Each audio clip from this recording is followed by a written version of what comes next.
Never in my life have I had to take care of mom. Right. My whole life she was taking care of me. There you go. And So the tables got turned very quickly. very quickly. That's a big shock. Yes. I'm the fifth out of the seven children, but when I was really young, she used to jump rope with us, play softball, go sledding with us. I remember all that.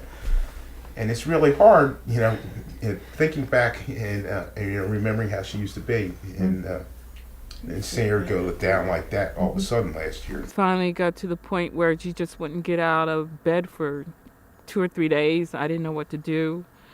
And I tried to call my doctor, and I was just so upset I couldn't even talk about it. So my brother Lewis talked to the doctor for me. Your mother was recently widowed and began to decline. She was showing signs of Alzheimer's. Her diabetes worsened. She was falling. She wound up in the hospital. Up until then, your sisters, Harriet and Lisa, had been doing most of the care for Mom. They'd established a new normal. How did that new normal come apart when your mom was hospitalized? And while she was in the hospital, the doctors recommended that she go to a nursing home to rehab, to build her strength up. And the first thing, she had this look on her face. I was like, wow. And I said, Mom, what's going on? Did she look scared? She was frightened to death.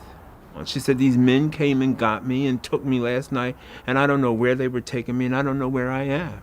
And she was actually transported at 11 o'clock at night. Without any notification of your family? No. So my sister and I go to the nurse's station, and we asked, and there was a lady there with big RN behind her name, said, has my mother received any medication? The nurse on duty said to us, we have not given your mother any medication because we don't know who to bill it to. We don't have any insurance information on your mother. We looked at each other like, I can't believe this lady said this. The medical director, who is a physician, is telling me all the reasons why he thought it was not a good thing for my mother to leave there. He was not listening to what I was saying, and I don't really think it was about my mother. I think it was about, I'm a doctor, and you're going to do what the doctor says. He kept saying, so then you're going to take your mother out against medical advice. And I said, yes, I'm going to take her out against medical advice. Now we're at the point where we're howling and screaming. And when he understood that I wasn't backing down, then he finally started to change his tone. But it was clearly a battle. It was a battle between what we as her caregivers, her siblings, her children, who are with her every day, what we saw and what we thought was right and best for our mother versus a physician who was remote. I mean, he didn't even see her while he was in the hospital. Now you've got your mom in the car, you're driving her back to your home, and it's all on you. What did you feel like at that moment? My brothers, my sisters, nobody else is home. The care is on me. And quite frankly, I'm a social worker trained. I've been working in the field for 30-some years, but I was frightened to death. I felt inadequate. I felt untrained. I questioned my skills, and I literally remember praying, oh, dear Lord, please help me. What did you learn from this experience, and what do you want to tell other caregivers about advocating? After that experience with my mother, I remember it clicked. You have to become a fearless caregiver in terms of advocating for your loved one. What was it that jolted you into mobilizing the whole family to come up with a different system?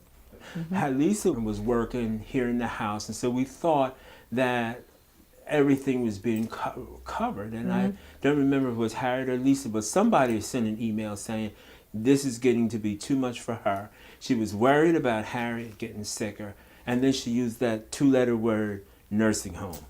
That got everybody's attention. I've heard people use that expression, one mother can raise 7 children, but it takes 7 of us to take care of mom. And it's real, and it's very true. And so we called a family meeting.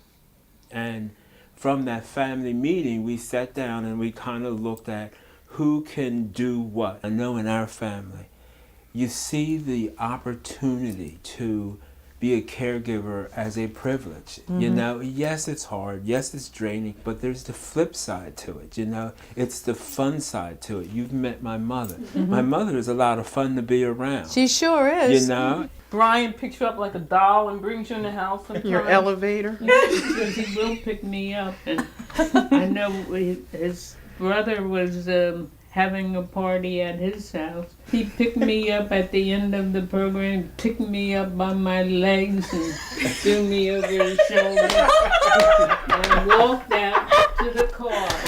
thank God it's working okay for us. I think it's working for all of us.